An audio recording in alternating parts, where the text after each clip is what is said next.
সেইদিনা কিছু মানে এক্সট্ৰা হেৰি বিচাৰিছিল তেখেতসকলে, সেইখিনি ছাবমিট কৰিলোঁ। আজি নতুন ছেট এটাও দিছোঁ। গতিকে মোৰ মোটামুটি নমিনেশ্যন ছাবমিশ্যন মই 35 নিউ গুৱাহাটী বিধানসভা সমষ্টি। চাই লওক, ইয়াতেতো দুইটা দলৰে আছে, কংগ্ৰেছৰো আছে, হেৰিৰো আছে, বিজেপিৰো আছে। আৰু ৰাইজে নিবিচৰা প্ৰাৰ্থীবিলাকক জোৰ জবৰদস্তি মানে যিবিলাক নেশ্যনেল পাৰ্টি তেওঁলোকে জাপি দিছে, আৰু তাৰ প্ৰত্যাহ্বান হিচাপে মই থিয় হ'বলৈ এক প্ৰচেষ্টা লৈছোঁ।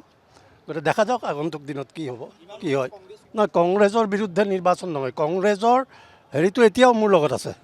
কিন্তু কংগ্ৰেছৰ নেতাসকলৰ যি ভ্ৰষ্টাচাৰ, যি ধৰণে তেওঁলোকে নাম থকা শীৰ্ষত থকাৰ পিছতো যি ধৰণে কাটি উলিয়াই দিয়ে, সেইবিলাকৰ প্ৰতি মোৰ কিন্তু সাংঘাতিক আক্ৰোশ আছে।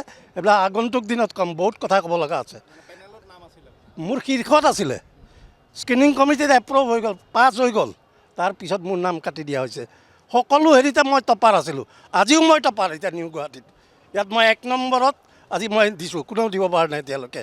গতিকে এইবিলাক প্ৰত্যাহ্বান লৈছোঁ, দেখা যাব। এইখিনি নিৰ্দলীয়ভাৱে দিছোঁ।